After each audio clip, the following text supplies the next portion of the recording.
उत्तर प्रदेश के फिरोजाबाद पालीवाल हॉल में व्यापारी सम्मेलन में पहुंचे डिप्टी सीएम केशव प्रसाद मौर्य।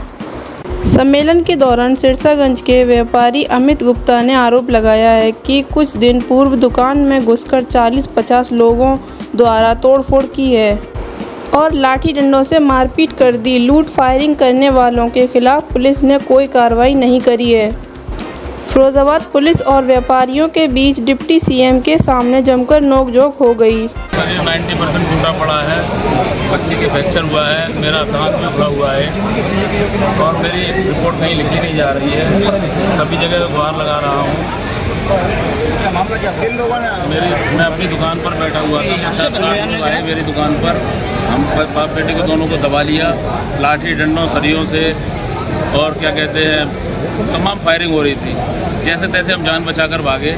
रात में हम इस स्थिति में नहीं थे कि हम अपनी प्राथमिकी दर्ज करा सकें। सुबह हमने रात को डॉक्टरी कराई है। सुबह जब हम प्राथमिक अपना एप्लीकेशन लेके पहुँचे हैं तो थानेदार साहब बोलते हैं कि ये नहीं लिखा जाएगा, एक मुकदमे का 2 नहीं लिखा जाएगा। नहीं सुन रहे हैं। हम कप्तान साहब से भी मिले हैं, अपनी गुहार सब जगह लगा रहे हैं, लेकिन हमारी अभी कोई सुनवाई नहीं है। इस वजह से हम आज उप मुख्यमंत्री जी आए, अपनी वेदना हमने उनको दी है।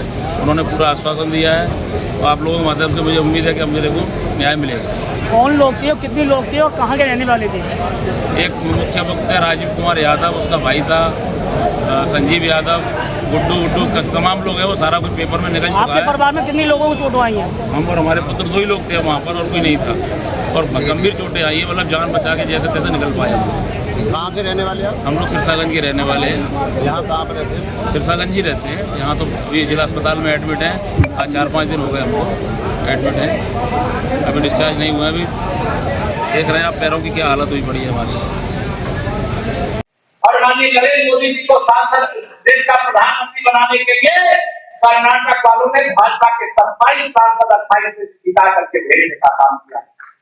जैसे आपने फिरोजाबाद में कमल गिराया, वैसे कर्नाटक के लोगों ने कर्नाटक में कमल गिराया। मैं आप सब लोगों से कहना चाहता हूँ मेरे भाइयों, हमारा उद्देश्य पवित्र है। हम इस देश की सीमाओं की रक्षा करने का काम, हम इस देश की प्रतिष्ठा को दुनिया में स्थापित करने का काम, इस देश और प्रदेश के गरीबों के जीवन में जो कठिनाइयां उनको दूर करने का काम, हर घर तक बिजली, हर घर तक नल से जल, हर व्यक्ति को रहने का घर और अनेक गरीब कल्याण के काम है जिसका वर्णन करूंगा तो बहुत देर लगे। लेकिन मैं आप सब लोगों से आज यहाँ पर यही कहना चाहूंगा कि जो मैंने आपको कहा कि जो साजिश कर रहे हैं देश की अर्थव्यवस्था को नुकसान पहुंचाने के लिए, गांव में बैठा हुआ गरीब उसको आधार कार्ड का क्या प्रभाव है, उसका क्या अस्तित्व है, उसके कारण से क्या क्या प्राप्त किया जाता है, उसे उतनी जानकारी नहीं है। उसके आधार कार्ड को लेकर के कोई फर्जी जीएसटी रजिस्ट्रेशन करावे और उसके नंबर बदलवावे तो उसकी खोज भी जारी है। लेकिन मैं फिर दोहरा रहा हूं, किसी ईमानदार व्यापारी को कोई छू नहीं सकता। अगर छुएगा तो उसके खिलाफ कार्रवाई करने का काम भी किया जाएगा।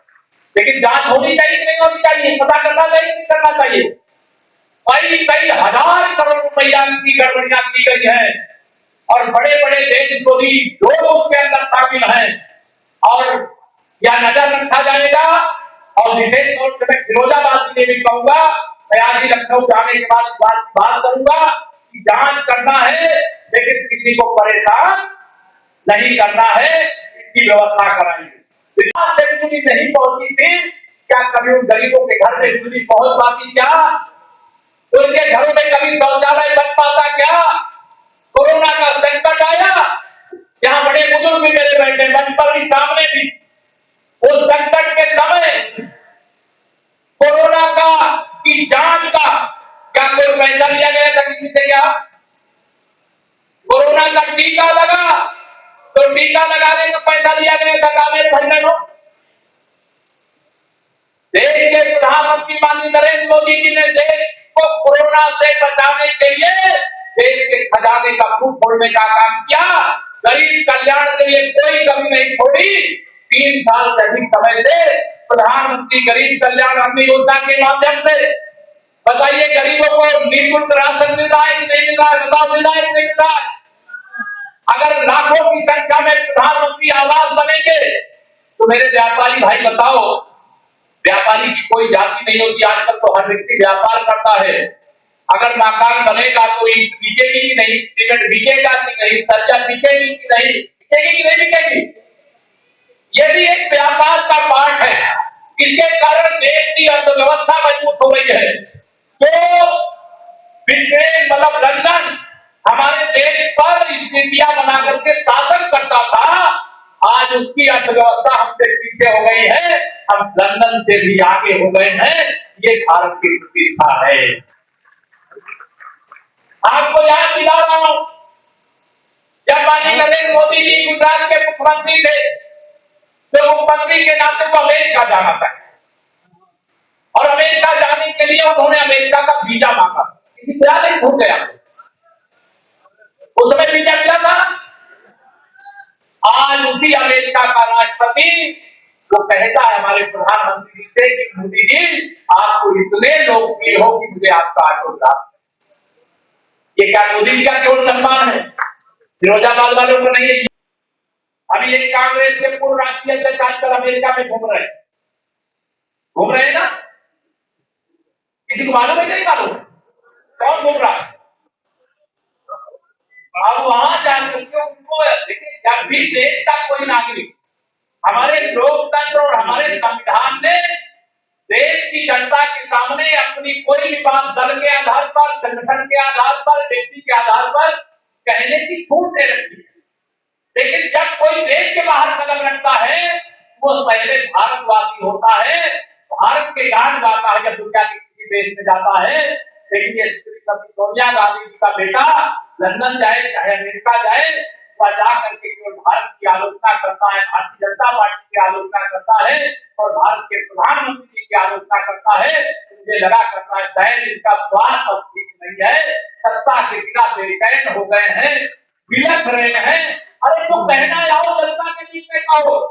आपको ना अमेरिका से चुनाव लड़ना है ना अमेरिका वाले जब चुनाव होगा उसका वोट देने के लिए आएंगे, लेकिन भारत के विरोध में विदेशी धरती पर बोलना सही है कि गलत? बताओ। दोनों हाथ का सही है, गलत है ना? और यह गलत करने वालों को सजा मिलनी चाहिए, नहीं मिलनी चाहिए? अभी कर्नाटक में विधानसभा चुनाव हुआ मेरे भाई बहन, और कर्नाटक के विधानसभा चुनाव में संयोग से कांग्रेस जीत गई। लोकतंत्र की महिमा है। अब लोकतंत्र में कहीं चुनाव होते कोई जीतता है कोई हारता है।